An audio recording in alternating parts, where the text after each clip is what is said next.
From Relay FM, this is Connected, episode 416. Today's show is brought to you by Squarespace, Trade Coffee, and Capital One. My name is Myke Hurley, but don't worry about that. Here's Federico. Hi, Federico. No, I do worry about that. Hello, Myke Hurley. Oh, don't worry about me. I'm good. I'm good.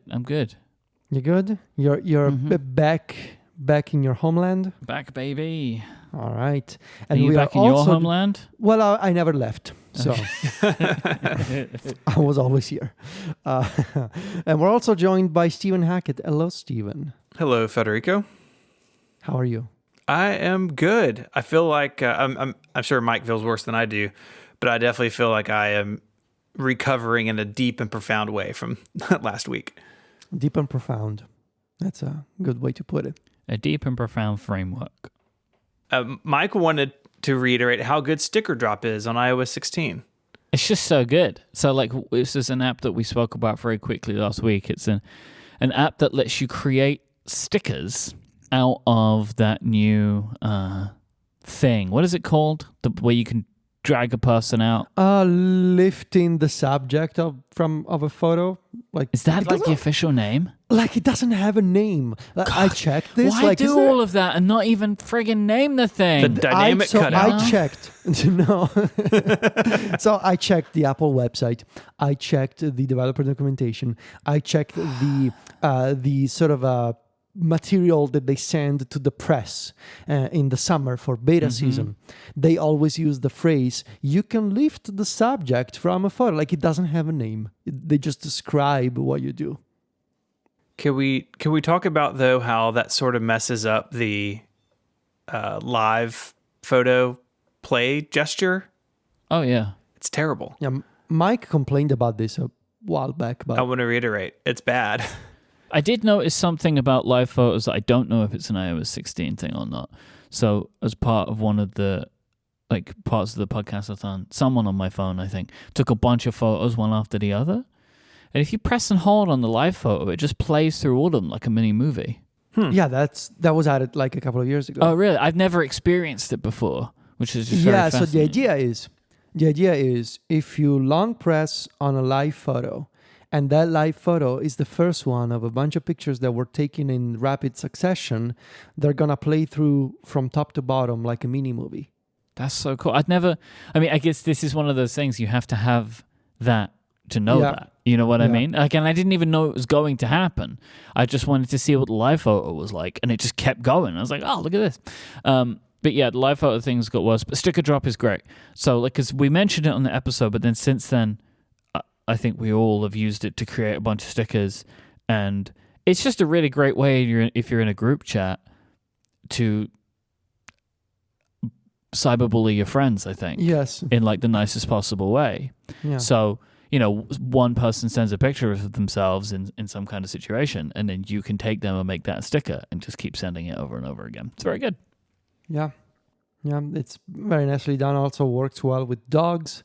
And it's also a pretty cost-effective way to make stickers from popular, movie characters, video game characters, anime characters. This honestly is what worries me about the app's future, because that's actually not allowed on the App Store, right? So, but this is like a way around that? Yeah, but I mean, take it up to Apple for building this feature, it's... Right.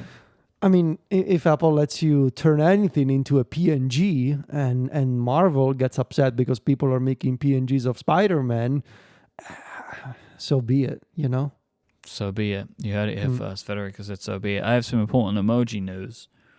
Okay. Slack has finally gotten up to date with their emoji reactions. Okay. So I don't know what happened for the last 3 years, but they've finally done all of them. I will say that I'm particularly happy that they didn't just add 2 years of emoji or 1 year of emoji, but still didn't do the most recent ones. They have now updated it. And the Mac app Rocket that I like a lot. This is the one where you type colon and it starts you can search for emoji with text. That has been out of date for a little bit too. They just got up to date as well, so I'm happy about that. So emoji, I don't know what happened in the last couple of days that everybody updated their emoji, but it has happened. Maybe Salesforce finally found the text file telling them how to upload new emoji to Slack, when they bought Slack. I was going to make a Salesforce joke myself, and you did, so thank you. I just That did not disappoint. don't understand how this is an issue for them, but it's wild. But yeah, I'm glad they're there. I hadn't even noticed until I saw this in the show notes, and then I sent you a melty face in Slack. I was like, look, it works. Mm-hmm. So good. I have some sad news, though. Oh. The iPhone 14 Pro's Lightning port is still USB 2.0. No, this is not sad. This is an obvious piece of Obvious news. follow-up. Yeah, which is what we tried to tell you at the time. Nothing like trying to import 90 megabyte RAW files off USB 2. But here Just you go. use AirDrop. Yeah, no, I know. Yeah. I mean, Lightning is such a bottleneck that I think anyone doing serious file transfers just bypass it any way they can, either AirDrop or iCloud Photo Library or something. But it's a bummer. Maybe next year with USB-C, they'll go faster. So in case you don't remember, this was Steven's Ricky that they would go to USB 3.0. We didn't have to bring that up. I feel like that was necessary as like, why would we care about this piece of news? Because without that Ricky, this would not have made it into the show. Right? I did just have a funny thought of like, what if the iPhone 15 gets USB-C, but the iPhone 15 Pro gets Thunderbolt? And then I realized that was stupid. But can you imagine? That'd be like, what would you do with it on a phone? What do you even do with it on an iPad? Just Although, I mean, they put it on the iPad, so why not put it on the phone? What difference does it make? now that you mention it, like you should save that as a Ricky. I mean, if you think about it, you got, it's not unprecedented. You have USB-C on the iPad Air and Thunderbolt on the iPad Pro. drive a Pro Display XDR with your iPhone 15 Pro. No, but you could have super fast data transfers for those raw photos that you capture on your or 15 Pro. Or Stage Manager comes with the iPhone 15 Pro. But only with an external display. Can you imagine? Although that's kind of like what Samsung does with the Samsung DeX. That's essentially the idea. Yeah, Dex it up. DeX it.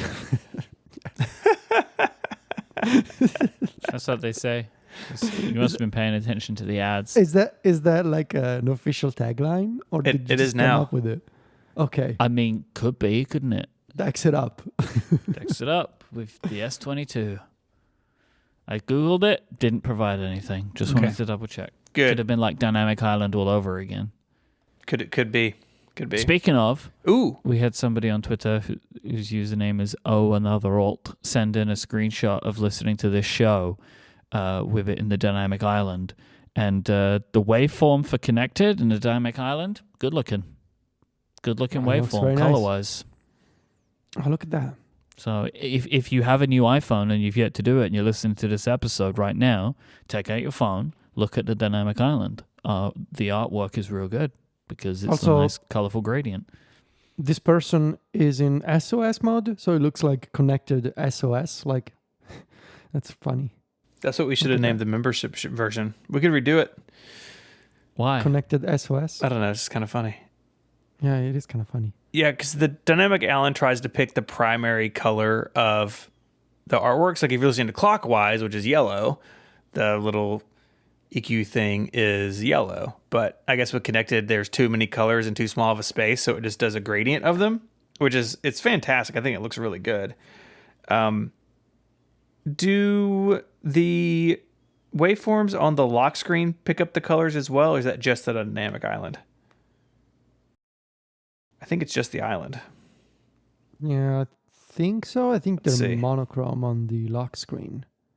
I don't think I'd noticed it before. I feel like we would have seen that. Yeah, it's kind of that gray color on the Yeah. lock screen. Well, it's not the dynamic lock screen, is it? It is not. We'll talk more about the iPhone 14 Pro, though, because I do have feelings about some of the stuff. Let's speak about the iPhone 14 now, and specifically its back glass.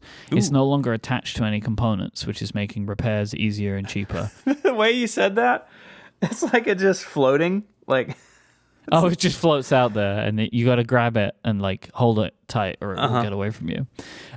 Out of warranty, a back glass repair on the iPhone 14 line is $149 rather than the $500 to $600 on older models. yeah. So the the way they're doing this is the iPhone 14 is built with a new mid plate. So all of the components like the battery, the logic board, the cameras, all that stuff is connected to this mid plate, and then the screen with the front glass and the back glass are basically independent. They're not structural. The way these phones used to be built and the way the Pros are still built, they didn't change it on the Pros, just the regular 14, is that the back glass is basically part of the housing of the phone. And so if you break your back glass, that's why it's so much more expensive. And at least last time I had to do one, they actually replace your whole phone. They don't just like scoop all your iPhone guts out and put it in a new case. So this does make it more repairable. This is something we talked about when Apple launched the self-service repair program. Like what decisions will they make when designing products with this in mind? And I think this is a pretty good case of, looking at, okay, not just how it's built, not just how we construct it, but how does it actually like get fixed out in the world? People doing themselves or in our stores. And so they've made this change. I don't know why it's just the iPhone 14. I do think it's funny that the phone that is effectively the iPhone 13, just with some slight upgrades, totally rebuilt inside, totally new. The phone that looks new with this new screen and dynamic island stuff, different on the outside, same on the inside. So maybe they're just they're trying to level the playing field, So the iPhone 14 Pro, this isn't the case? Not the case, just the regular iPhone 14. And assuming the Plus is this way too, but we don't know yet because no one has the Plus. But just the regular iPhone 14 has this new construction method. If you look at the teardowns of the iPhone 14 Pro and Pro Max, they are built just like the 13 and 13 Pro Max, with the exception of US phones having a plastic, I'm sure it's not 3D printed, but it looks like it is, like a plastic spacer where the SIM tray would be. So like you don't get extra battery or anything. It's literally a plastic little box to hold the space open. Right. It even has the board, the under it even has the sockets for like the little connectors for the SIM tray. Because if you buy a non-US phone, you do get a SIM card still. But in the US, they just like didn't put that part on and put this little spacer puck in there instead. It's hilarious. That shows you, though, I think that they're going to push really hard to try and get rid of the SIM everywhere now. Yeah. Like, I understand that they can't do it everywhere yet, but now if they've got like wasted space in the iPhone, go for it. And like, I know people are like, but like, that's how people go, by the way. That's that sound I made. That's what I see when people start complaining on Twitter. But like, they're not going to make a brand new phone design for America, right? They're not going to be like, oh, and we put more battery in it. They're not going to do that. That doesn't make any sense. More freedom. Like they're just going to like remove that part and like go for it, right? But they're not going to like completely re-architect the exact like how the phone goes inside. You know what I mean? Like they're just not going to do that. So they're going to have to wait until they can do it in more places before they can fill that space up with, I don't know, a periscope, headphone jack. Maybe that's why they got rid of this, because they need space for that periscope. Yeah, they saw that website we did a few weeks ago where we built our own iPhones, and they were like, "Look, we can put a headphone port or HDMI port on the side of the phone." If you don't know what we're talking about, that was a Connected Pro segment. Oh, how do people listen to that, Myke? Sign up. ConnectedPro.co. ConnectedPro.co. Get ConnectedPro.co. GetConnectedPro.co. That's the domain. Product Co. Get Connected Product Co. Leave me alone. There's a link in the show notes. Mm-hmm. Big news. Okay. Big news. It is. How big? It's huge. We are, as I read this out loud, at $437,000 raised for St. Jude Children's Research Hospital. That is pretty. You weren't lying. That's pretty big news. Huge news. Mm-hmm. If you missed it, last Friday, Myke and I hosted the 4th annual podcast-a-thon. We were joined by a bunch of friends, including Federico, and we did a quiz. We played the quiz. Myke, do you need to read the scores out on this show to make it official? No. We're still new to this. There's not a bill of quizzies. So they'll get the next time I do a quiz, which who knows when it might happen. The next time I do a quiz. Now I'm worried. I considered one today, but I didn't do it. I have a topic later on that I was considering, like, is there a way I can make this a quiz? But then realized the quiz would be too boring. So we're not doing a quiz today, but who knows maybe there is going to be a quiz today, but next time there's a quiz, I'll update the scores. But if people want to get the score as it is right now, they can go and watch the podcast-a-thon on YouTube. Yes. And they can watch the segment and they can hear the scores. Yep. And it's pretty early in the show, but you should definitely go watch the whole thing. I want to give a big shout out to Cars Maniac in the YouTube comments, who has timestamped every segment. Oh, I hadn't seen that. That's incredible. Yep. Thank you. Yep. That's really cool. Yep. It was a fantastic show. It was so good to do it together again, because the last 2 years we've been remote, as people know, and it was hard to pull the show off, and it wasn't as much fun. And this year was just a real celebration of this campaign and what our listeners have been able to do for St. Jude. But there's still a week and a half of September left, and we are still fundraising throughout the rest of the month. We have several more live streams planned. One this week and a couple next week, things that we unlocked during the podcast-a-thon. So keep an eye out on Twitter and in Discord for those announcements. And we're going to have a closing ceremonies stream the last day of the month. But we still have time to donate. And you want to go to stjude.org/relay and you can donate there. You can also still sign up to become a fundraiser. If you raise $250, you get the desk mat that we showed off on the podcast-a-thon. We currently have 218 fundraisers running, which is just incredible. A bunch of people doing really good work fundraising out there. It's been really awesome to see that. And, this is important work. St. Jude's work is really important. When they started 60 years ago, the childhood cancer survival rate was only 20%. And now, due in large part to St. Jude's work in this area, it is now 80%, and they're climbing toward 90%. And that is just incredible. But even with their success, child cancer is still the number one cause of death for children due to disease. It's a tragic thing. It's something that strikes a lot of families, including my own.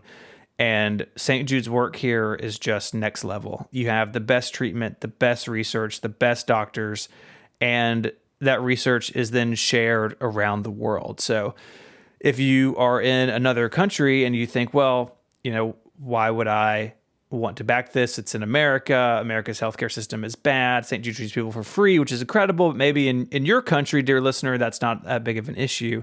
Well, let me tell you, their research is shared around the world. And so if a child is diagnosed with cancer elsewhere, St. Jude's work here can benefit that child and their family and can inform the treatments that that child will receive. It's just the global scale of it is so much bigger than I ever knew. When we were there with Josiah, our oldest son, when he was receiving chemotherapy as an infant, you got your blinders on, right? You're just focused on the next round of chemo, the next MRI, the next test, the next scan, whatever it may be. But what I've learned in the 13 years since is that St. Jude's work is really beyond any borders. It is really around the world. And it's been a real honor, once again, to take part of this campaign. So we urge you to donate if you haven't. Go to stjude.org/relay. If you have donated, there's a fun thing you can do. Find a fundraiser and help someone else's team raise some more money. You can donate more than once, and we're very close to our goal, $2 million over the last 4 years. And that, I think we used the word in the live show, Myke, but that's so humbling to see from our listeners. And thank you all. It's been an incredible month, and we're still going to talk about it for another couple of weeks. So please go donate, get involved. There's still lots of time left. stjude.org/relay. This episode of Connected is made possible by Squarespace, the all-in-one platform for building your brand and growing your business online. You can stand out with a beautiful website, engage with your audience, or sell anything, products, services, even content. Squarespace has you covered for all of it. With Squarespace, you can use insights to grow your business. If you've ever wondered where your traffic is coming from, how people are ending up buying things from your site, you can analyze all of that in Squarespace, and you can improve your website and build a marketing strategy based on your top keywords and your most popular products and content. They also have those insights with Squarespace email campaigns. So you can send beautiful emails to people. They have this awesome email template you start from. You get to customize it. But those analytics are measuring the impact of every email you send. Plus, you can use their SEO tools. They have a whole suite of integrated features and useful guides to help maximize your prominence among search results. I love building on Squarespace. It's great to build something that looks really good. It looks good on any device that someone may visit on, and you have all of these tools built in for seeing how your site is performing. And having all that in one place in a system that can adapt and grow with you as your site needs to adapt and grow, it's really the place to build a website. Head on over to squarespace.com/connected to do just that. You can get a free trial with no credit card required. And when you're ready to launch, use the offer code CONNECTED to save 10% off your first purchase of a website or a domain name. Once again, that's squarespace.com/connected. And when you decide to sign up, use the offer code CONNECTED to get 10% off your first purchase and to show your support for this show. Our thanks to Squarespace for supporting Connected and Relay FM. Steven, did you get your iPhone? I did. The better question is, have I finally set it up? Because That's I got kind of my- what I meant to ask you, because I knew you got it. That was what I meant more than anything. Because I spent a bunch of days with you and you just left it in a box or whatever. I did. So I'd said on the show last week that I, like a lot of people, had some hiccups while ordering. And by the time I got it straightened out, my phone pickup was for Saturday and yours was for Friday. So we had one phone for the podcastathon. And then I realized like 3 days ago that we didn't actually do anything with the new iPhone on the podcastathon, but that was fine. But while I was there picking yours up, I asked the guy, I was like, hey, no big deal. Like, I totally understand if you can't do it, but I have a pickup for tomorrow. Could I get that phone today? And he was like, yeah, of course. Like, if it's available, we'll just get it for you. And so it took a few minutes to get that phone. Maybe it was like in the back of the store, like hadn't, the Saturday ones were still boxed up or something. But they did it for me. It was really awesome. I was surprised at how quiet pickup was. So I was there 8:30 on launch day morning. That's usually been a pretty busy time at the Apple Store. Even like my Apple Store, which is like, we're a small market, right? It's not busy like, big city store like London or Chicago or Rome or something. But there were not many people there. There were maybe a dozen people in line without reservations, just, going up there trying to get one. And I know they space out the reservations, but there were only maybe another dozen of us or so picking up. And I, again, like the guy who was very helpful and let me get my phone a day early, I was like, it's kind of quiet. He was like, yeah, it's a little slow. So I don't know what that means, but it's just something that I noticed. In the store, of course, you get to see all the colors, right? They have them all on the table. And a couple of quick impressions. The purple is very much what people say. It is a gray purple. Now, my Apple Store, like a lot of them, is like all glass on the front and it faces east. So like there's a lot of morning sun coming in.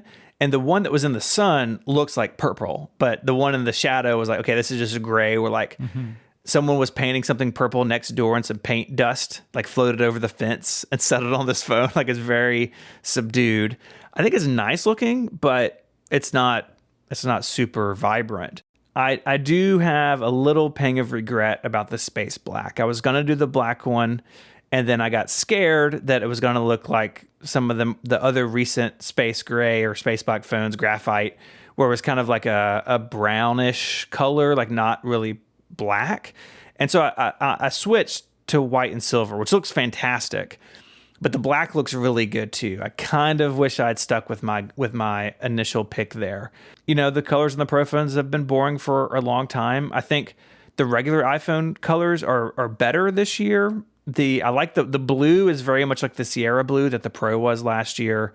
Of course, they've got the red and but I don't think gold's boring, by the way. The gold ain't boring. The gold is its own thing. Like, it's out there being ostentatious. That's the gold stuff, But gold ain't boring. Gold looks fantastic. Yeah, you're a big gold boy. Federico, you got gold too, right? See? Me too. Gold watches. Gold No, club. I don't have a gold watch, but I should. It's have great. a gold phone. Yeah, Myke does. Gold Gold's rimmed great. glasses. Yep. I have a gold wedding ring now. Gold wedding ring now. Big gold boy. I think the best colors in recent history are the 10R still, and Apple I don't think has gone back to those heights yet. But that was kind of my pickup, and yeah, just with the podcastathon, and then the next day we did like zip lining and went to a football game. I finally got it set up Monday night, like after you were gone. I was like, okay, the Hurleys are gone. I can like sit down and do this. I did the direct transfer, which Myke, I know you had a lot of problems with. Disaster. It was a disaster. Mine was perfectly flawless, as it has been the last several years. And so it does take longer, but I've had good luck with it. And look, everyone has a horror story about whatever way they pick, right? Like none of these are perfect. You're just going to have to pick the one that works for you. I know some people still back up to Finder and do that whole song and dance over their USB 2.0 lightning port. But direct transfer worked for me. It took several hours, of course. And then I did it overnight, right? So I was going to bed. I set it up. I had them both plugged in on my dresser. And then the next morning, both were done, right? And I hadn't touched them because I was asleep. And so like both the alarms went off on both phones. That's helpful. But they were like slightly out of sync. Like just, it was like, it was very strange. And I was like, what is happening? And then I remembered I had two phones and, got it. It was two day phones, day phone 1, day phone 2.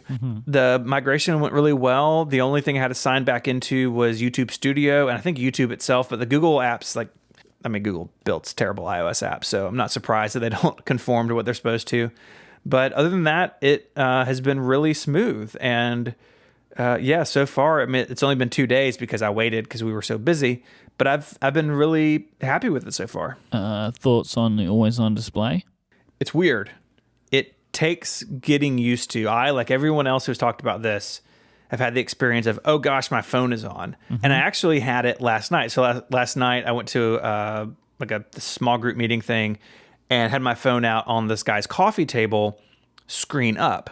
And of course, even after like a day, I was like, oh yeah, it's always on. But no one else in the room had seen a new phone yet. And they were like I kept catching people see it. Like no one said anything, but like I was very aware that like, oh, it looks like his phone is just on. So I ended up turning it over. But well, I mean, it kind of is, right? Because as notifications come in, they don't flash up, but they appear. So like out of your peripheral vision, you still see the notifications on the screen. Yeah, which I want there to be more options for the always on display. So there are a couple of things I would like to see. I would like an option for notifications not to come in and they just appear like when you tap it or pick it up, when it sort of comes back to life. The other thing I would like to see is an option to completely get rid of the wallpaper and like just have black with white or whatever color you're using for the widgets and the clock. That's more like what Android phones have done, like the Pixel and some Samsung phones have done this a long time. Apple's late to this party. But I kind of wish I had the option to like totally get rid of my wallpaper and have it a little bit simpler. I think right now the always on display is like too on, and I'd like to tone it down a little bit. I've come around to the wallpaper. I actually like that the wallpaper's there now. Like I find that to be quite nice. What I would like is because I choose the notification count option. I would prefer that number to just increment for the notifications to not actually show on the screen. That I would like that would be a little bit more subdued for me. That's what I would like. But I felt like you did about the wallpaper, but with a couple more days of use, I've actually come to appreciate it. There is another reason though, like for the notifications, it's not just because of the lighting, like like appearing on the screen and catching your eye. The fact that if I see a notification on my phone and my phone's on the desk, if I tap it, it doesn't actually do anything. Like I can't swipe it away either, because I have to wake the screen up first to do that. As you see a notification, you swipe it to like get rid of it. It doesn't do anything because you need to wake the phone first by tapping the screen or whatever. So like that kind of makes it feel broken in a way. So I would prefer if it just incremented the number. And I'm thinking maybe I'm going to turn on that feature of like, I don't know if you guys have this, but I you remember when Face ID came along and you had to like authenticate by looking at the phone? Yeah. Yes. Right? For the notification preview to show. I turned that feature off, so my notifications just always came in. Me too. I'm going to try turning that feature on to see if it makes me realize more when the notification is actionable or not. Do I want previews to be never? No, I'm going to try when unlocked, and maybe I will report back on that. I've tried it too. I've just changed that setting. But yeah, it's like where the lines are drawn are just a little bit strange to me. And if you can see these notifications coming in, like it's just, yeah, it's a little bit weird. And the other thing from a design perspective that is really kind of jarring to me, honestly, is I think I shared with y'all last week, for a while now, I've been running light mode in the day, dark mode at night. And the always on display in light mode is pretty jarring. So like it's dark, right? Notification comes in, it is in kind of its dark mode UI, but then you tap it or pick it up and it comes back to life. All the now playing screen, the now notifications switch to white, and that's not always a smooth transition. Like it's actually kind of janky looking. Like I don't know what they could do there. Maybe they could. Well, you just got to fix the way you use your phone. Just use dark mode all the time. Yeah, which I did for a long time, and maybe I just go back to it. But dark mode forever. I feel like there's so many things about this phone that dark mode looks better. And I think always on looks better in dark mode. I think the dynamic island, I think it's less obtrusive in dark mode, but then you don't see some of the fun animation. Like if you're on a black screen, the Face ID thing comes out and like a little black sheet, and you can't really kind of see the animation because it's all just dark. Like you kind of have to like pick your mode now with more things to consider. So I want more refinement here from the always on display. I don't realistically think I'm going to get a bunch of the toggles that I want, but I'd be willing for Apple to revisit this and kind of make some more informed decisions about what's active, what's inactive, what's the transition state between those things. Because right now it doesn't feel broken by any means, but I find it surprising the way that it works at times.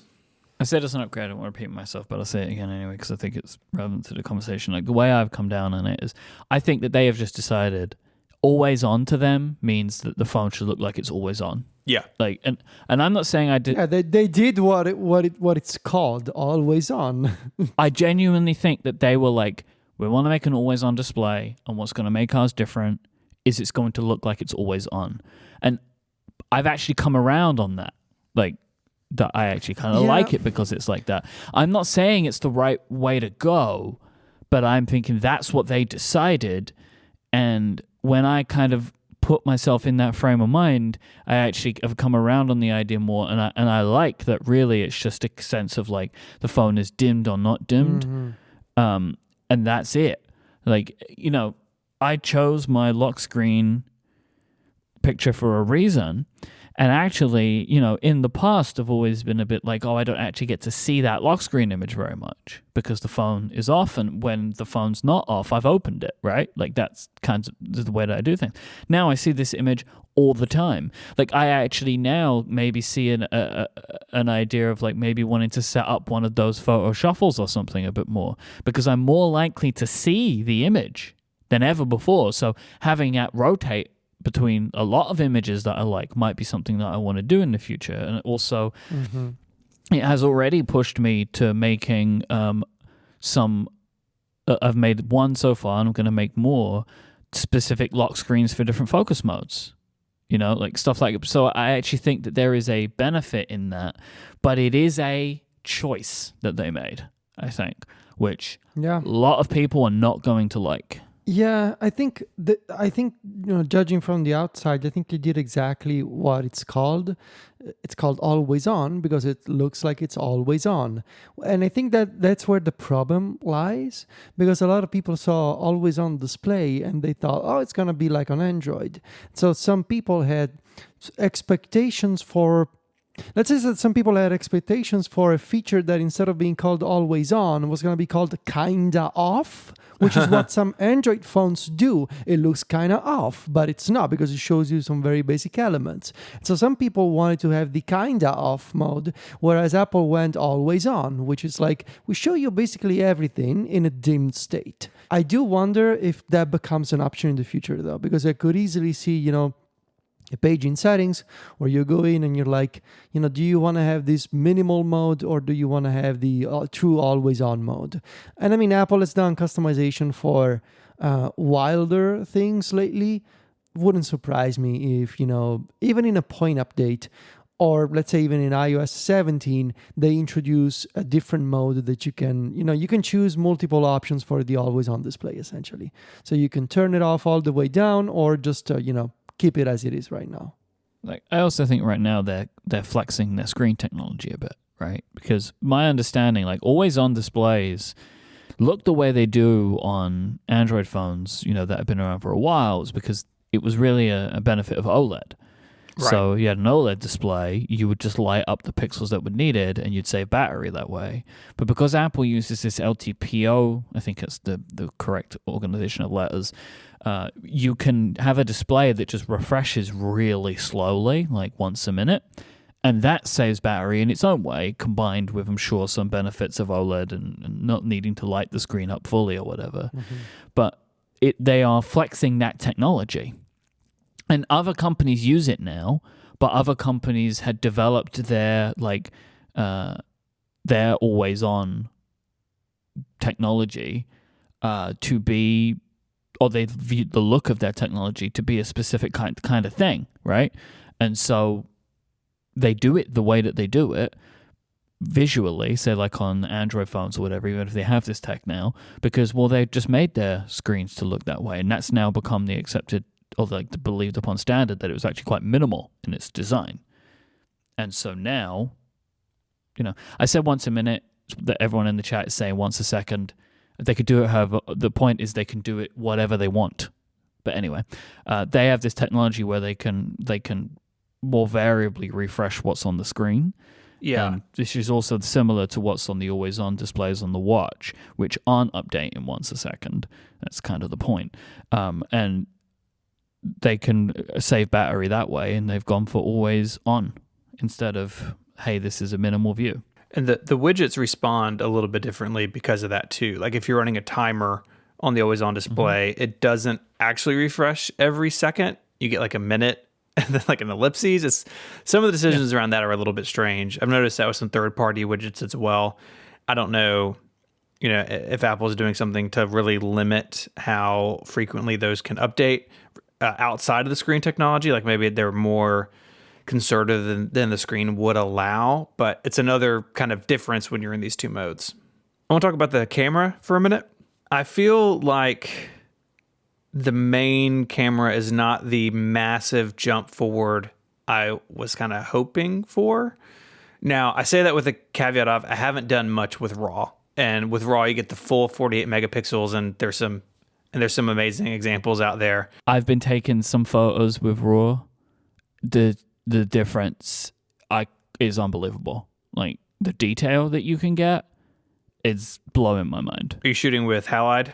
And yes, and I also, because halide just put the 48 megapixel update out yesterday. Before that, I was just toggling it on in the camera, right? Because they make it pretty easy to do that. I mean, yeah, you need processing, et cetera, et cetera, et cetera. But the detail that you can get is unbelievable. Like, I've kind of come down on the, I'm going to shoot some photos that I know I'm going to go in and tinker a lot with, editing-wise. I'm probably going to shoot more of them in RAW. Mm-hmm. But also, halide does this really great thing where it shoots both. You get, a processed image and a RAW image. If I'm taking a photo of something important, I'm probably going to try and use halide for that in the future, so I can get both of those images. So I also have the one that has a ton of detail. It's really quite impressive. And it is, I will say, impressive. The difference is so stark in the detail. It does make me wonder why they're not pulling more detail from the processed image. I don't understand it, but it is a surprise to me. The sensor has a lot of headroom. It's cool.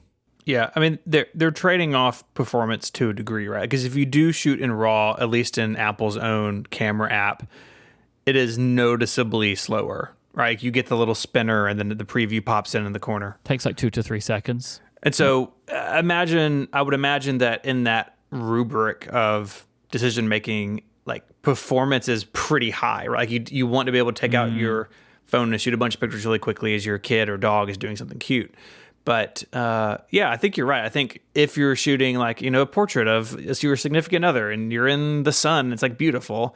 Flip that RAW on or use something like halide that shoots both at the same time, and then you can you can contend with them later in editing, because RAW does give you much more control over editing because so much more data from the sensor is included. So, I think that's all great. I'm super happy that 2x is back. That's such a great zoom length. I always thought 3x was a bit much, and the 3x camera has never been spectacular. It's still not as good as the main shooter this year, although I do feel like ultra wide seems noticeably better. Maybe that's just like a little placebo effect. I don't know how much they actually improved it, but seems like the ultra wide is closer to the main than it ever has been, and they continue to be fun photos to shoot.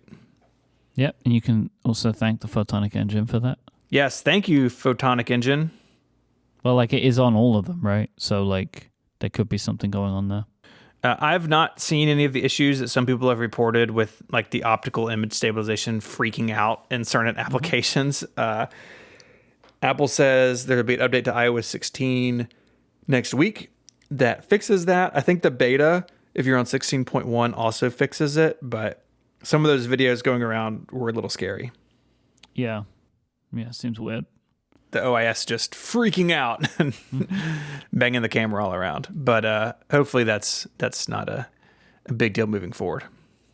I had a couple of dynamic island things to mention, because really, like, the dynamic island stuff it's taking time for me to kind of experience things that make me feel a certain way or not about it. And a lot of it's not even there yet, right? Because live activities, I mean, I'm running the 16.1 beta, and like there's nothing there, right? It's going to take a while for apps to support it. But so there was an interaction that I enjoyed, which I hadn't seen until today, which was the compact UI for shortcuts is all in the dynamic island now, which is nice. Yeah. So you run a shortcut and you get a little icon of your shortcut and it spins around the camera, like the little progress, which is very cute. And a nice benefit of that is that if you use custom icons for your shortcuts, that confirmation for your apps. So if you use shortcuts to make custom icons for things like Safari, right? You want to replace the Safari icon with a custom one, you make a shortcut that does the open app thing. And now you have a custom Safari icon. Great. With the dynamic island, that confirmation banner that used to pop down from the top of the screen, now it lives in the dynamic island. So it's more compact, it doesn't get in the way. But even better, even if you don't have an iPhone 14 Pro with the dynamic island, that technique of using shortcuts for custom icons is better than before, because those confirmation banners, they do not block interactions with the screen, even if for a split second. But it used to be in iOS 15 that using those icons was very annoying, because if you tapped on a custom icon, you couldn't immediately start swiping or scrolling on the screen, because that banner for like 0.5 seconds was blocking interactions with the display. Now, regardless of whether you have an iPhone 14 Pro or not, that's no longer the case in iOS 16, because those banners, they do not block interactions with the screen anymore. But if you have an iPhone 14 Pro, it's even better, because the banner is now a confirmation thing that Myke mentioned in the dynamic island. It's really nice. But I have one con of the dynamic island. It's breaking my muscle memory a little bit with getting my notifications from Notification Center, because sometimes I swipe down, but it doesn't work. And it's because I've swiped on a sensor. So like where I'm trying to pull down from, it's been the same place for a while, but it's not working as reliably. And I'm finding that to be annoying. Because you're swiping down over your selfie camera instead of actual pixels. Maybe I'll get used to it. Like, if you swipe down from the left of the sensors, it will definitely do it. Obviously, if you swipe down from the right, it's Control Center, which is annoying. And you can, if you get it right, you can swipe down from the middle, but it doesn't work for me 100% of the time, where it does otherwise. So, yeah. Frustrating. Federico, what are your plans to get a phone? I'll figure them out soon enough. Like I told you, I will improvise. And realistically, what's going to look like? One day, I will be digging around the Apple website. I'll select my model, and very last minute, the Apple store nearby, if it's going to have it, I'll tell Sylvia, hey, this store has 2 left. Let's drive there and get it. And that's what I'm going to do. Playing it fast and I loose. don't want to do the whole thing. Yeah, I don't want to do the whole thing where you buy it and you got to wait for 5 or 6 weeks. Nah. I don't, like, I'm already waiting for furniture. I don't want to have another thing that I'm supposed to be waiting for delivery. No, I'm just going to swing it with, when the day comes, I will improvise and go there and pick up one in person like the good old days. This is a very different, like, I'm not used to this energy from you. Because I remember, like, the like real chaotic energy you had that day when the phone was going to be delivered, but it wasn't going to arrive in the end. Yeah, that was rock bottom for me. You just okay. You know what? Now I get it. You just decided I don't want to feel like any of this way anymore. Fine. Nope. Exactly. I appreciate it. Mm-hmm. I don't want to have the day one pressure. I don't want to have the delivery pressure. When I know that I can buy it in person, I'm gonna be there, pick it up, open it in front of the Apple Store person, confirm that the screen looks good, and drive off. Wait, why are you gonna confirm that the screen looks good? What's that? Sometimes you got dead pixels. I've always done this. Interesting. Yeah, people do it all the time. They open it up and they, at the hello screen, it's all white. You can see a dead pixel pretty easily. You tell the person, hey, can you open this up and confirm it looks good? Yeah. And they're like, yeah, do it. Yeah. They actually tell you, do you want to start the setup here? I'm like, no, I just want to confirm that it looks good. That's a pro tip. You don't want to go home and have a dead pixel on your screen and then you got to go back. Like, this is the thing that annoys me when people are like, allow me for 2 minutes. But this whole thing that I've seen lately with, Apple Care is my case. That is so silly. And I don't get it. Because the people who say that are people who somehow have the time and patience to always go to the Apple Store to get it exchanged. The real pro tip is don't break your phone. Because, what, you're rich and you have all the time in the world to always go to the Apple Store and get it exchanged? Like what? Is it just like going to a coffee shop to exchange an iPhone? Do you understand the whole thing that it becomes?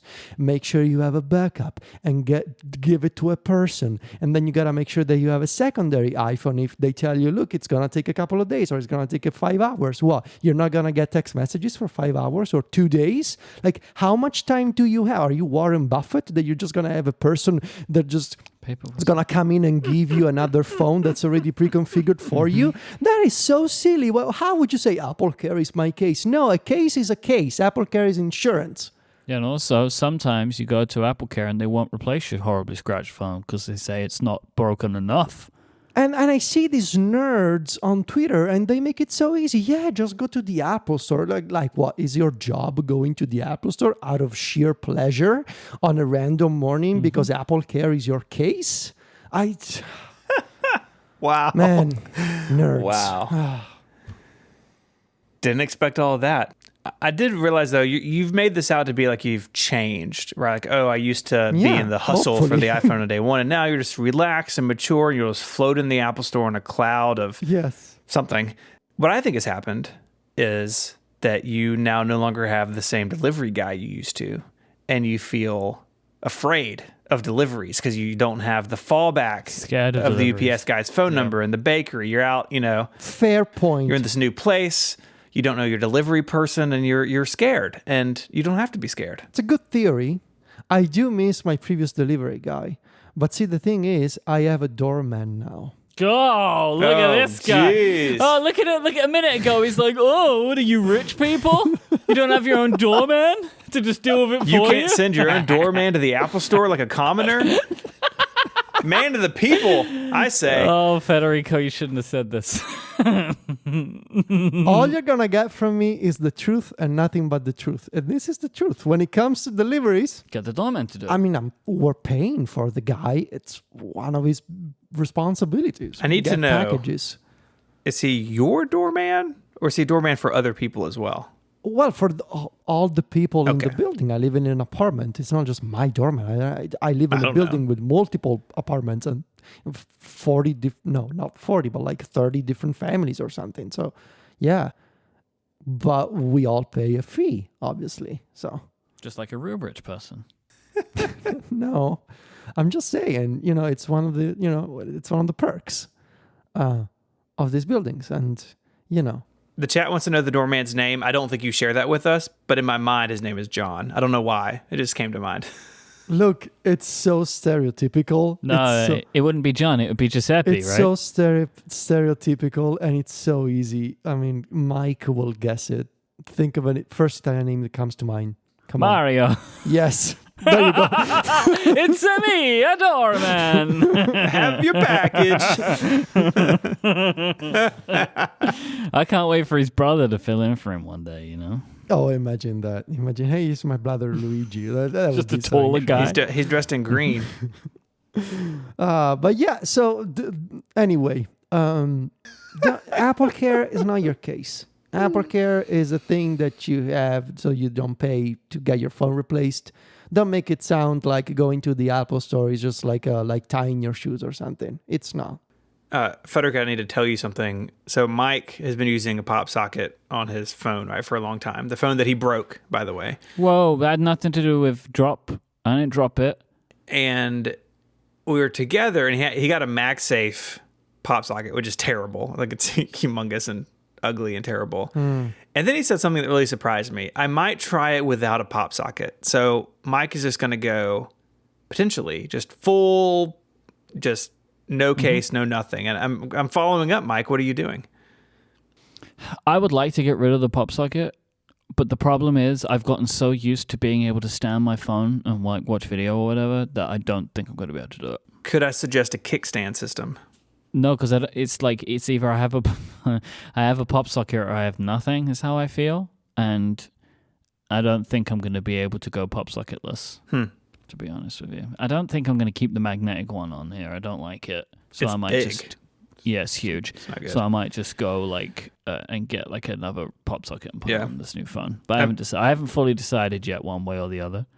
I'm using mine in the orange leather case. My phone is white, so it kind of looks like an ice cream treat on the back. But the orange is nice and fun and colorful. And once we're firmly into jeans weather, which we are not even close right now in Memphis, I tend to go caseless wearing jeans because like it's not going to slip out of my pocket.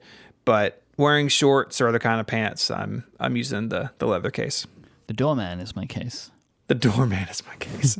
I don't know why you guys find it so funny. Well, It's because very common here for modern apartments to have one. I mean, maybe. I mean, I've never experienced. It's not like I think you guys are thinking of like American TV shows where like people living on the Upper East Side and they have the doorman. That's exactly what I'm thinking of. No, it's not. It's not one of those doormen with the fancy hat and the suit and everything. It's not about the hat or the suit. It's just the fact that there's somebody who sits in the bottom of your building and he greets you when you come in and he takes your packages. Oh, and he talks. See? Right? Likes to talk. This is all what I'm thinking of. Like, it's not about how they dress.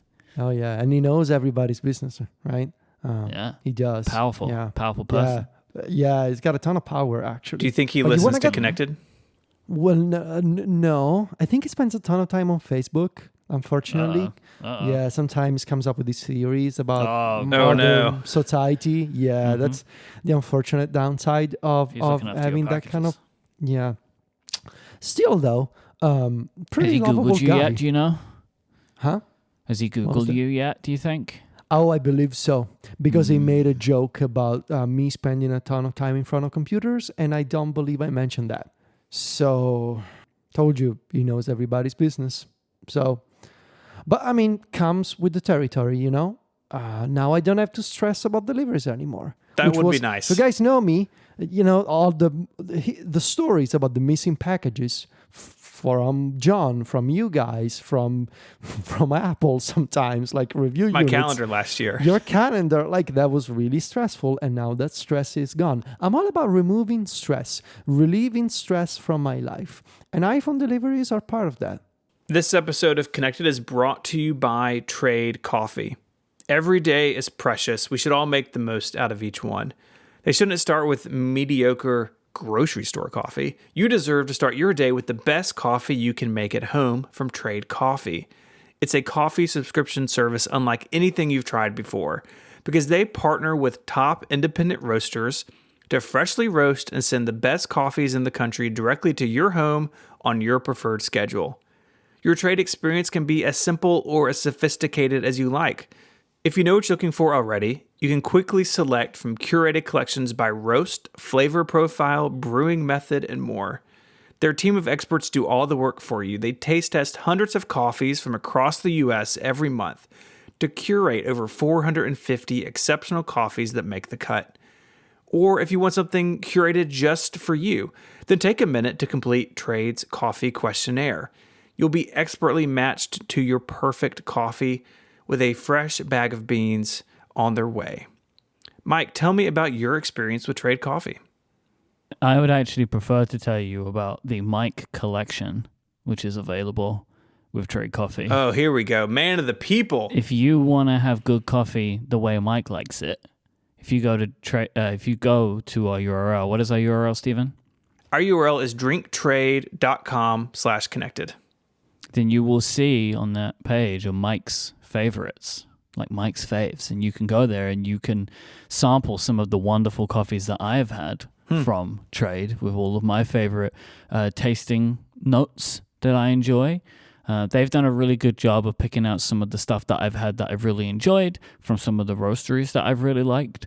And they've also, taken what I've been getting from Trade and using that with their really cool matching that they do to build a great selection of coffee that I will love, that I think you will love too.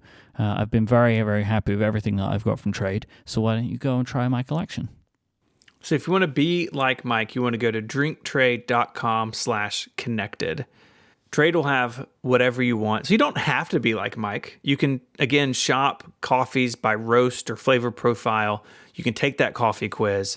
Trade is the easiest way to get your very best tasting coffee delivered fresh just when you need it.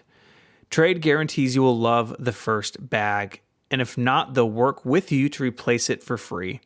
So if you want to support small businesses and brew the best cup of coffee you've ever made at home, it's time to try Trade Coffee. Right now, Trade is offering our listeners a total of $30 off your first order plus free shipping at drinktrade.com/connected. That's drinktrade.com/connected for $30 off your subscription to the best coffees in the country. Our thanks to Trade Coffee for the support of the show and keeping Myke on his toes. It is now time for the event that everyone has been waiting for. Oh my God. The Yes. tvOS 16 review. Oh my God. The Myke Hurley review. The only one. The one and only. I was kind of hoping everyone would forget, to be honest, this year. No, we had quite a few emails and tweets about this.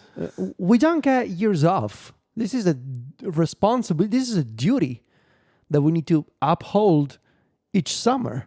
The tvOS team is hard at work day in and day out crafting this operating system. So you have to spend time reviewing it for us. So tell us what's new. We are firmly within blink and you'll miss it territory when it comes to tvOS. Oh, right such now. a good opening line. I love it. Thank you. Thank you very much. I genuinely believe most users would literally have no idea that their Apple TV had updated. Like when you perform the update, it gives you like 3 features that tvOS has added. And honestly, I have a bunch of features I'm going to tell you about today that even the tvOS update doesn't tell you has been updated on your Apple TV. So they're seriously underplaying this platform just in general right now, including the platform itself is underplaying itself. A prime example of this, though, is where you will find a subset of the list of new features for tvOS 16. It is in a support document. That's where you get a list of what is new for tvOS 16 for Apple TV. tvOS, I think with 16, no, they had it with 15. They don't even have a page on Apple's website anymore for tvOS, like at all. There just isn't one. There's pages for Apple TV, Apple TV Plus, that kind of stuff, but there is no longer like hey, here's what's happening. They don't have that. They don't have any kind of visual page for tvOS 16. I hope that this is not the case going forward, but as of right now, that is the case. And they have like 5 features that are on this knowledge base article. One of them is an accessibility feature called hover text, which is great. that they've put that in there, but there are many other features. The biggest feature, I think, that tvOS has had, I expect from a development standpoint, is something called cross-device connectivity. This is not mentioned in tvOS's release notes anywhere, and unfortunately, I do think it's going to be the age-old story of tvOS of this is a great idea and unlocks a lot of really interesting places developers could go to, but I don't think anyone's going to implement it. So this is what it does. With cross-device connectivity, the Apple TV can integrate with other devices like your watch, your iPhone, and your iPad to, quote, unlock new experiences on Apple TV. So, for example, you could make a fitness app, like Fitness Plus, that could gather data or show data with a companion watch app or a companion iPhone app, right? So you could be looking at something on your TV, and the iPhone app could be giving you more information. So, potentially could do some playing field leveling with Fitness Plus, although I have no doubt that Fitness Plus thing, you cannot do that. Like, you can't tie into the activity rings or whatever.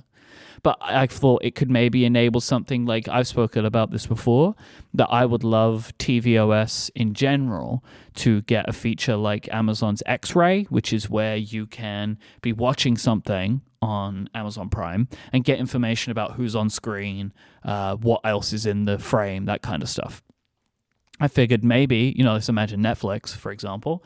They could have, you could be watching something on the TV app, and then maybe on the Netflix phone app, you could be seeing information about other stuff that's on screen at that moment. I figured you could create, say, a second screen experience to sports games. So you could be watching a football game and get score updates on your iPad or whatever. That'd be cool. That's one of my favorite features of Amazon Prime Video. Like, if you're watching, it will show you who's in the scene, what other stuff they've been in. I actually find it really useful because I don't know about y'all, but I feel like every time I watch something, because I'm terrible at this, I know I've seen this actress in something else, right? And Prime just surfaces it for you. And this would be such a cool way to bring that to, the place where we watch the most TV, in the living room.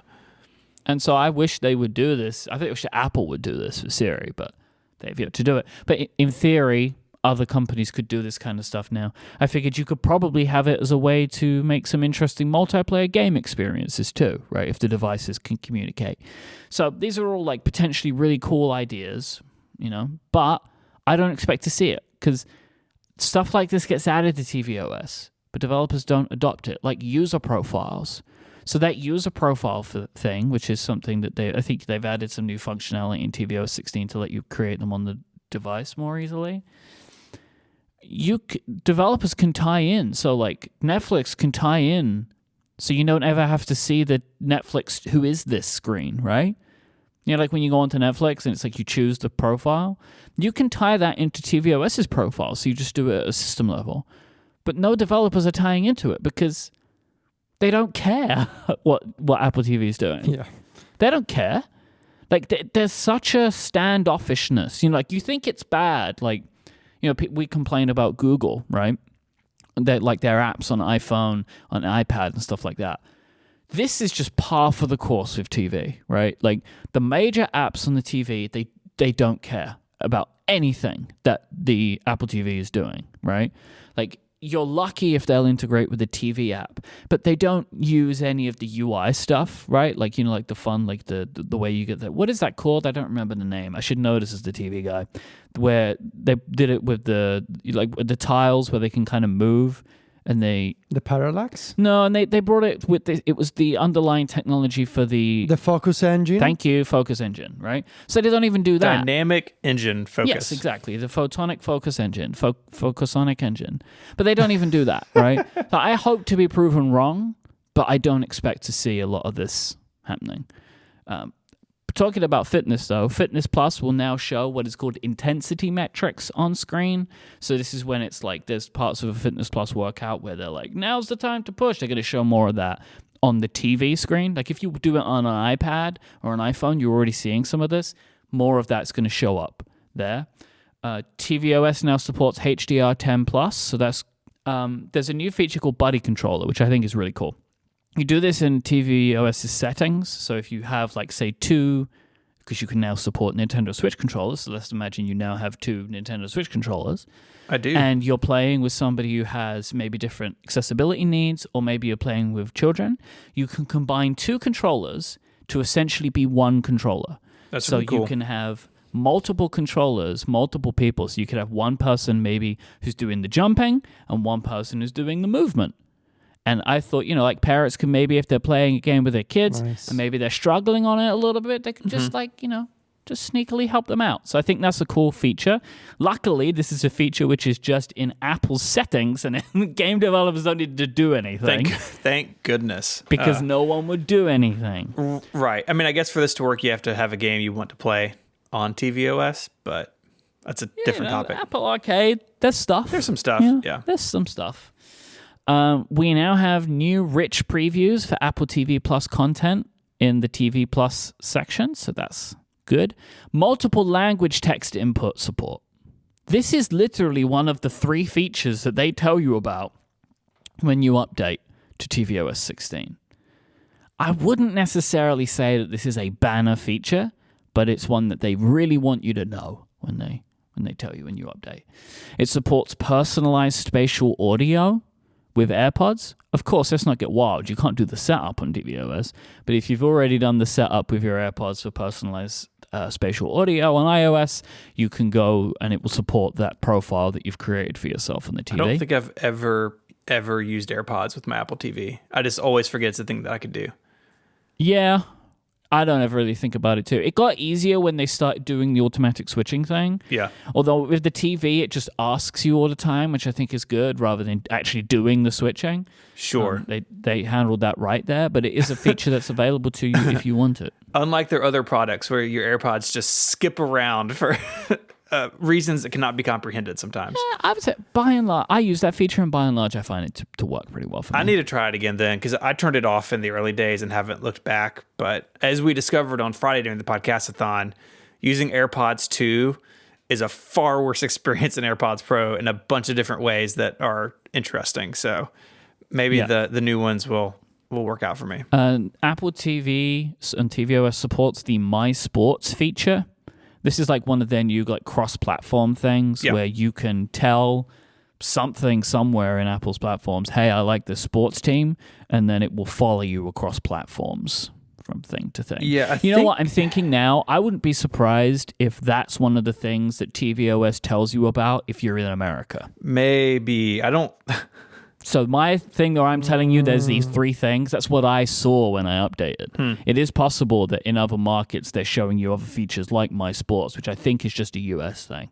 And I would be surprised if it didn't show. Yeah, and I actually don't think it's out. Like I'm in the news app and I can't find it anywhere. That may also be the case. One thing I do want tvOS to be better at is if you're watching a game, don't send me notifications about that game on the TV. So like if you're watching a movie and you have, like for me, like I have, I watch a lot of Memphis Tigers football games, for instance, and it's like, oh, Memphis kickoff is in 5 minutes, or there's a close score of the Grizzlies games. Like if I'm already watching it, I don't need the TV app to send me a notification that the score is close, because I can see that the score is close. And I understand that Apple doesn't want to know what you're watching and for privacy reasons, and that's great. Like I think that's all really good, but maybe a little bit of knowledge about what I'm doing would be helpful.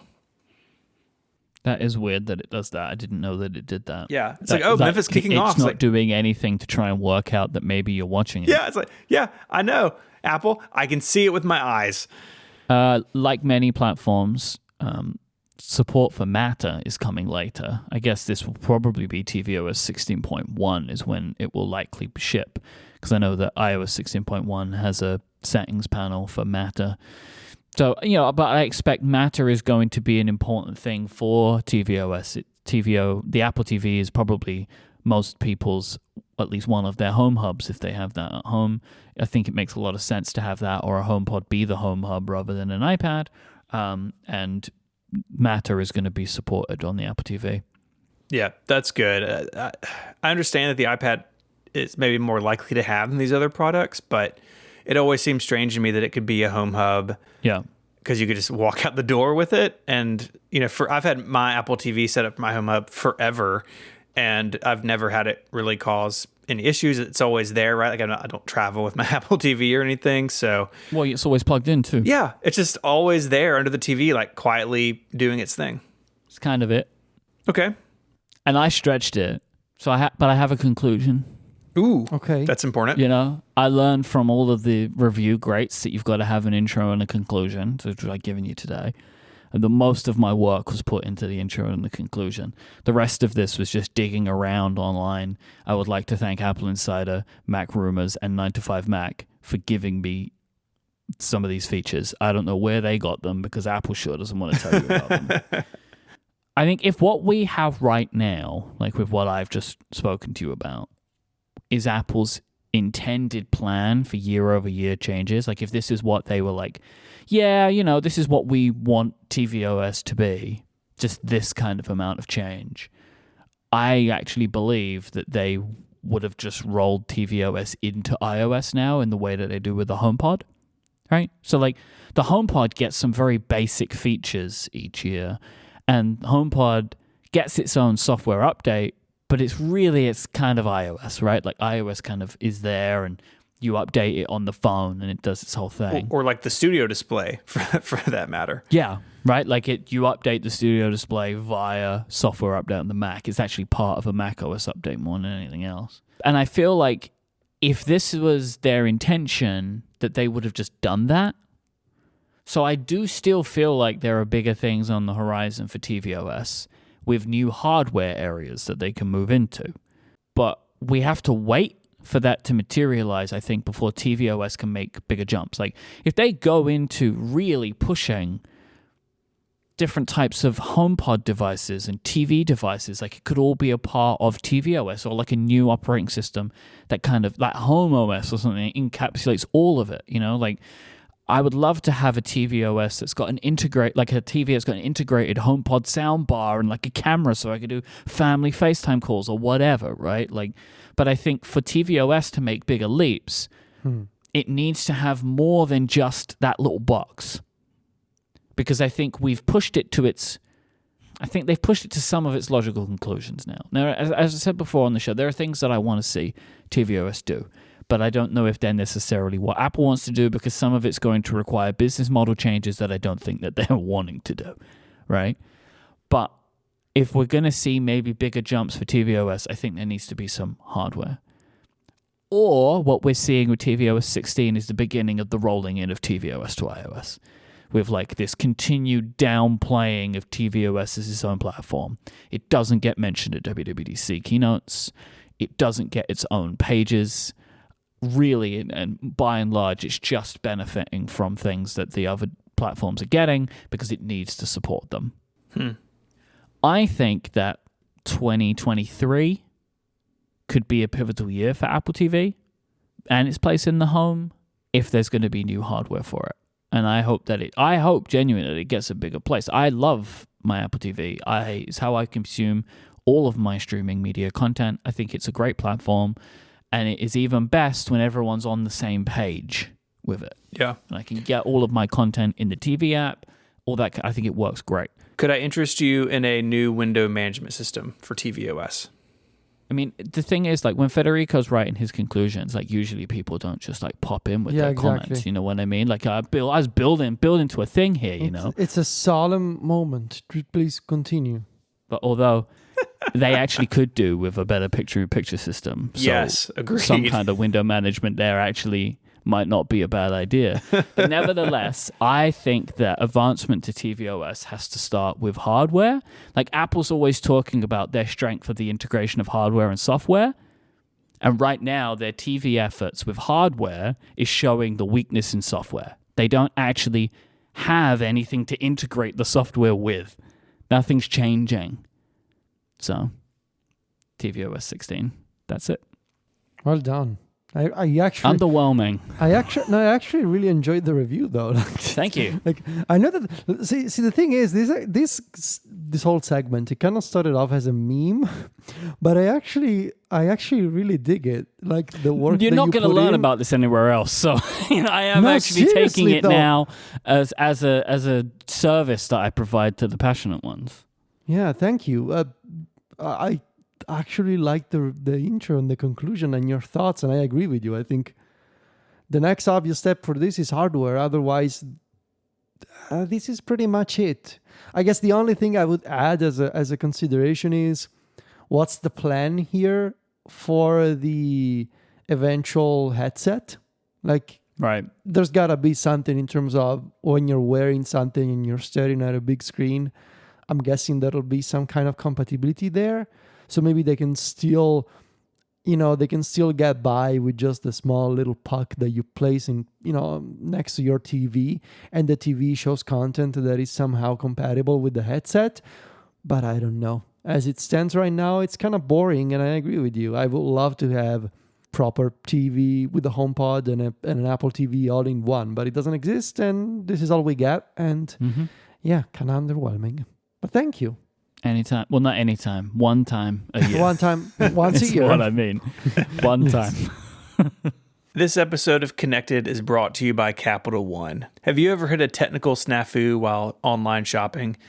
Have you gotten a headache filling out a payment field, or has your mobile banking app ever been down when you really needed to use it? Capital One believes that everyone deserves better banking. This means easier access to their money and more security while doing so. That's why Capital One is investing big in machine learning. Machine learning allows Capital One to do things like fight fraud with random forest with models that quickly detect suspicious activity and make it easier and faster to alert federal investigators. And they identify how mobile app outages happen with causal models.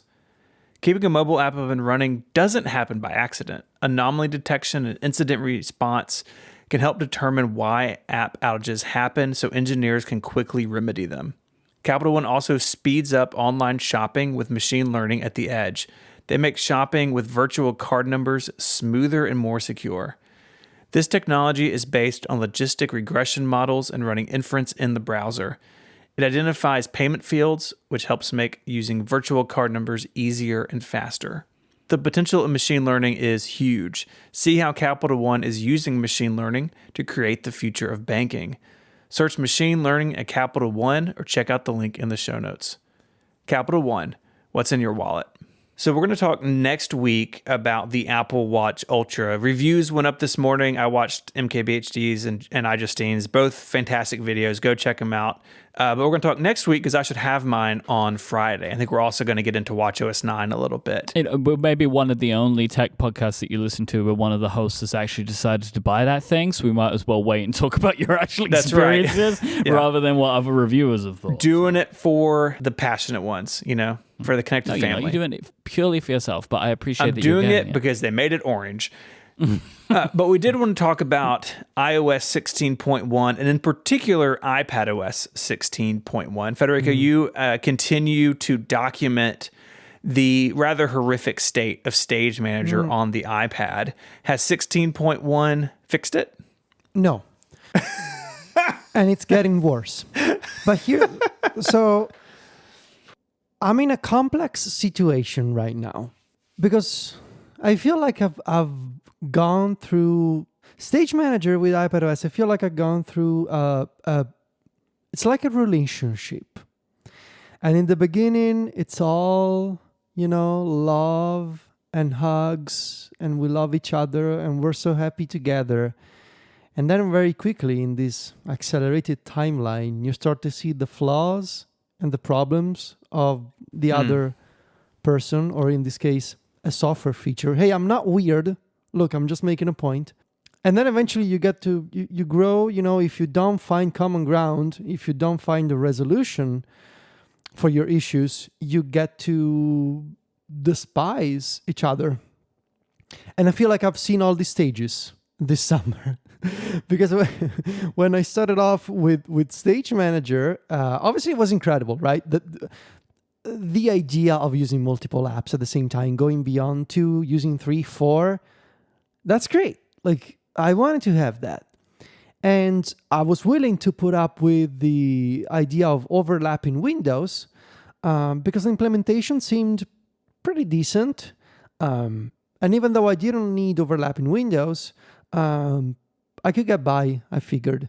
I was a little bit unsure about the design. And as I pointed out in my iPadOS 16 preview story in July, there were a ton of issues, a ton of problems, technically speaking.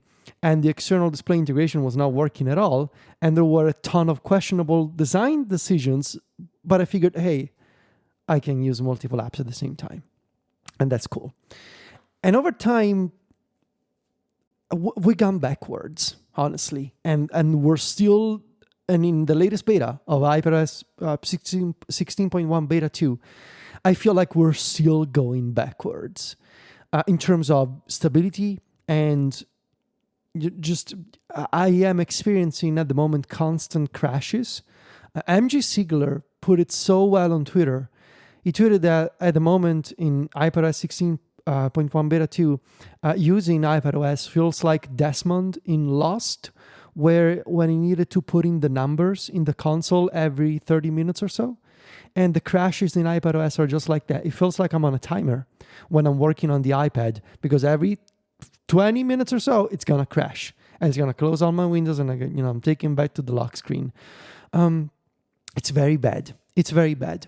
The thing about Stage Manager is that, well, two things. One, Apple is still adding things and sort of throwing things at the wall and seeing what sticks and making concessions for design decisions that probably should have been made 2 months ago instead of now. Case in point, you can now shift click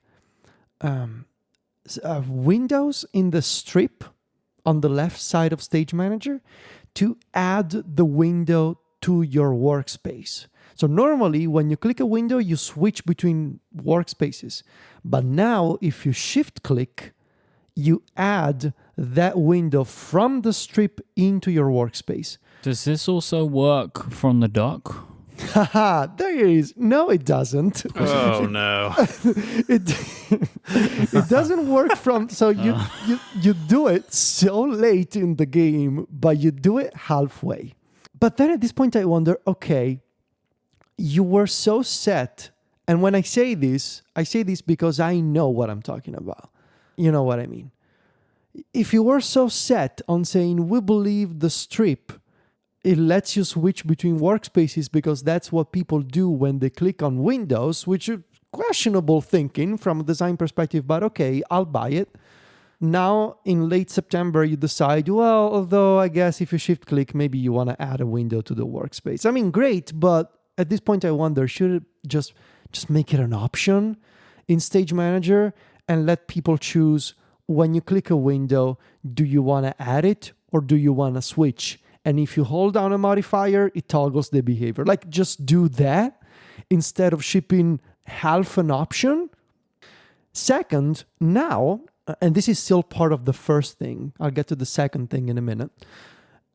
Another change is that now you have almost pixel by pixel repositioning of windows, but only if a window covers 2 other windows in the background, and only on the x-axis, so only horizontally. I was trying this out today, and I thought I couldn't understand what was happening because it wasn't working, but it was because the window was ever so slightly larger than the one behind it.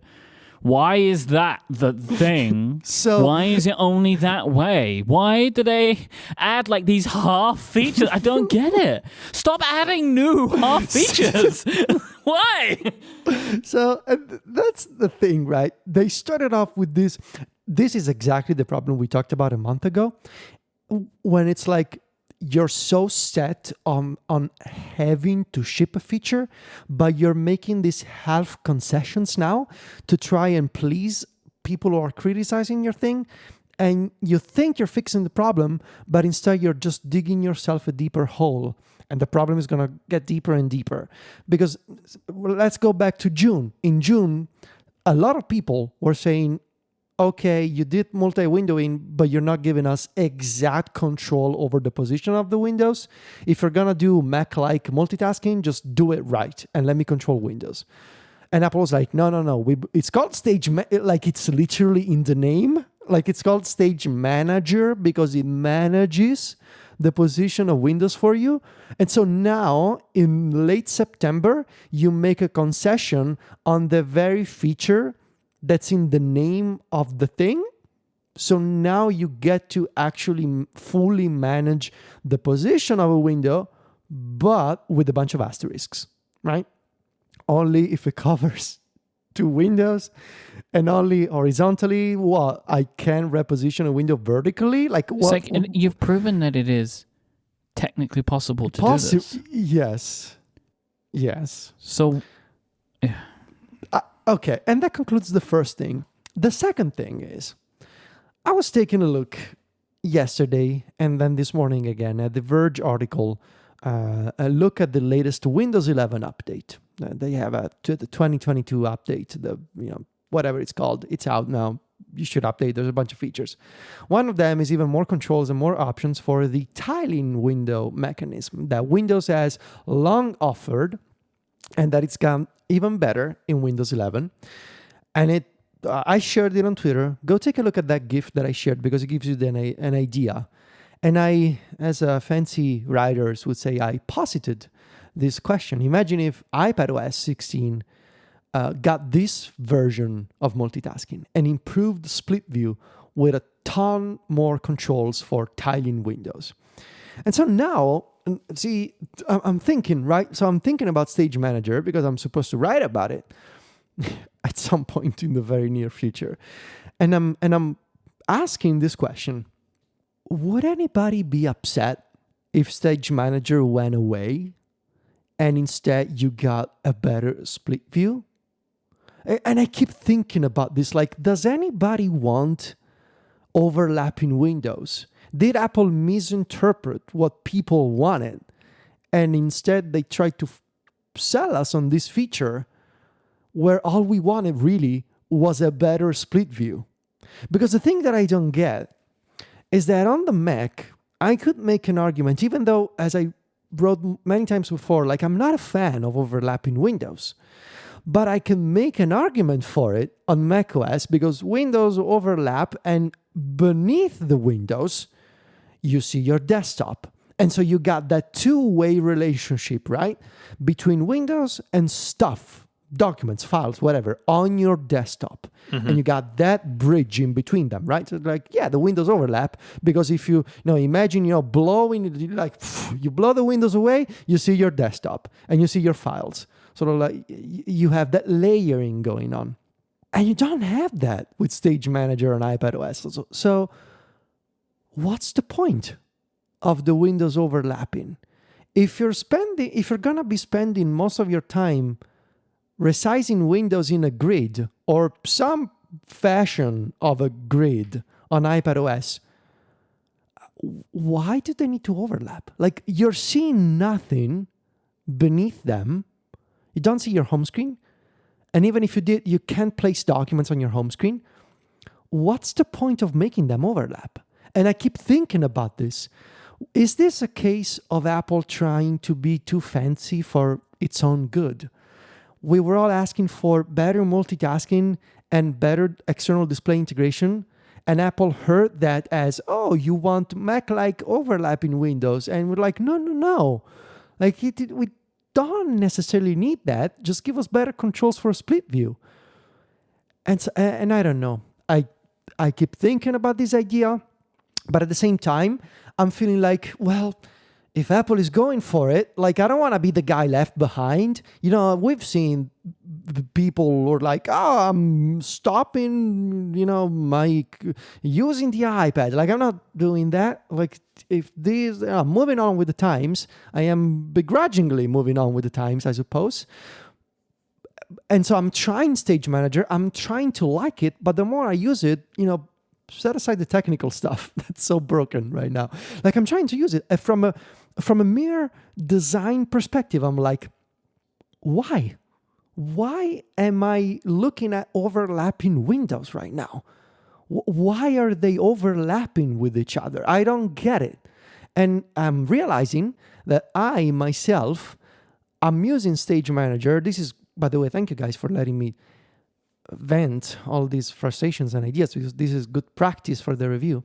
But I'm realizing that all I'm doing essentially is using the resize indicator a bunch every day, because all I'm doing is I'm carefully resizing windows to make them fit into some mosaic-like grid view.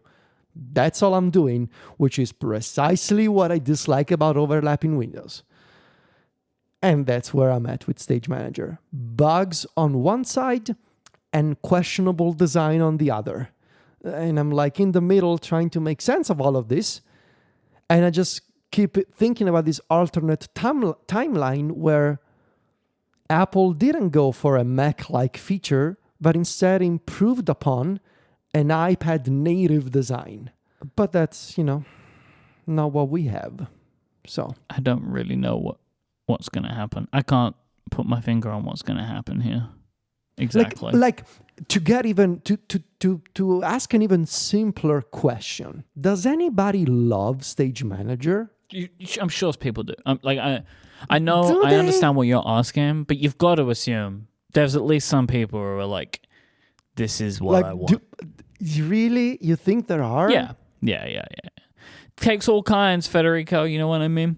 Like, there's got to be some people that are like, this is what I want. Really? Instead of a better split view? I don't know. Because, okay. Right? Well. Well, as James is making a joke, but I think it's a good point. I bet the Stage Manager designer does. There are people inside of Apple that think this is the way to go. Like, I'm not saying they're right, I'm not saying they're wrong, but like, you got to assume that there's at least one person inside of Apple who's like, we nailed it here. Ton of smart people. Like, I'm just wondering if maybe this is a Mac feature that made a lot of sense on macOS, some sense on macOS, and they thought, oh, this is also what the iPad people want. Time saved. We're just gonna build it once, ship it on 2 platforms. Where it started, like what did this start on the Mac or did this start on iPad? I mean, according to an article that apparently got taken down off the internet, it started on the Mac like 10 years ago. Exactly, and it used to be called Shrinkadink on macOS 10. But here's my other question: if that design was scrapped, maybe that was for a reason. I'm just saying, but I will say, well, but it works better on the Mac though, right? It's so much better on the Mac. Yeah, so I gotta wonder, isn't it funny that the one time Apple shipped a Mac-like feature on iPad instead of doing an iPad first thing, look at what's happening. Like, I don't think it's a coincidence. So far, I mean, there's been tons of people who didn't like split view, didn't like slide over, but not this kind of criticism, not this kind of outcry. Well, and not the kind of bugginess either, right? Like even if you like the way it works, if it crashes all the time, it doesn't matter how good you think it is, right? Yeah. I do worry that in an effort to align the iPad and Mac with this feature, that they're making something that is like not great on either platform. Like the compromises are too high. I don't know how they get around that, because they sure seem set on like, okay, this feature is going to be on your Mac and your iPad, and they work the same way, except in places they don't. It just seems like such a mistake, because these platforms are so different. I mean, I remember when this was rumored, really thinking like, oh yeah, great. Like overlapping windows make a lot of sense on the Mac. They can make sense on the iPad. And I think they still could, but I think the details around how Apple has done this on the iPad they just don't make sense. Yeah, and honestly, like personally speaking, it's kind of heartbreaking, really, in the sense that like all these years that we've been talking and I've been writing these reviews and pointing out all these instances in which Apple was rethinking macOS features for a different type of computing device, for a different type of platform. And now instead, it's almost as if they just gave up and they were like, yeah, I guess we'll give them the overlap in Windows and the Mac feature because that's what they wanted. It sort of lacks enthusiasm and it lacks, well, passion that we had before. Like, where are the people who came up with split view and slide over, and then when they changed slide over and they let you put multiple apps in slide over, and then they thought of the shelf, like I'm genuinely missing the shelf, and that's saying a lot. If you remember, the shelf that Apple did. But like, where's that type of like out of the box thinking? Like, okay, let's rethink multitasking here. Instead, it's just like, yeah, I guess we gave up everybody. We just gave them desktop like multi-windowing. That's it. It's kind of sad, honestly. I wouldn't want to be you right now. Yeah. Like, Yeah. for so many reasons. Like, one, that you have a professional obligation to write about this, right? Mm-hmm. You're going to, one way or another, write about this. Mm-hmm. But also, like, everyone's looking at you and they're like, this is what you wanted, right? Like, Yep. this is what you want. You wanted this. You asked for this. This is your feature for you on your platform. And I wouldn't want to be in that situation. And what's even worse is that I started off in June at WWDC with so much enthusiasm for this and so much optimism. Oh, surely Apple is going to improve this. Surely there's going to be, for those of us who don't like manually resizing windows, surely there's going to be support for presets via shortcuts. And they're going to ship this, right? Because they're going to ship this because a manager said so, and because they're stuck on this idea that this gotta happen in October because a future iPad next spring is gotta have Stage Manager. We can't delay this because also there's basically no other feature in iPadOS. So they're gonna ship this. They're gonna do it. The Stage Manager will get their way. The Stage Manager takes the stage. You're convinced that they're gonna do that? You're convinced they're gonna ship it? If there was a time to push this out to next year, to cancel this or delay this, was last month. And instead of the cancellation, we got a delay in October. They're going to do it. Right. They are Because gonna at do this it. point, they can't keep iPads on 15 for much longer, right? Like, No. they have to push it. And now this is so into the system, it seems, Honestly, I guess, too hard to pull out. I don't know. But what I hope is that at the very least, and look at us, we're begging for these things, and I think it's kind of ridiculous. I would say if you really think you gotta do it, disabled by default, no splash screens, no promotional boxes that pop up to tell you about it, disabled, no promo messages, and it's labeled as a beta. Like, make it super optional to get into, and you don't even get the default toggle in Control Center. Wow. Just bury it. Hide it. Bury it for people who really want it. The one instance in which I would say enable it, like put it up and show it, like put up a promo message when you connect an external display. Yeah. In that case, put up the external the promotional thing, like, hey, this is Stage Manager. Like, in that case, yes. Otherwise, for most people, no. At least not in this current version. But yes, Myke, what you said about me feeling like, that's that scene from The Simpsons where everybody's looking at Bart and they're like, come on, do the thing.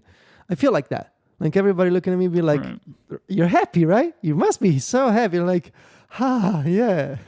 I'm so, looking around. Yeah, I'm so happy. It's awkward. Yeah. If you want to find links to stuff we spoke about this week, head on over to our website, relay.fm/connected/416. We also invite you to go to stjude.org/relay and donate to our campaign. It's running through the end of September. We can join together and help cure childhood cancer. You can find us all online. You can find Myke on Twitter as IMYKE. He hosts a bunch of other shows here on Relay FM as well.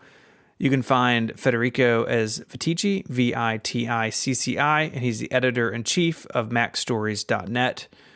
You can find me online as ISMH, and I write over at 512pixels.net.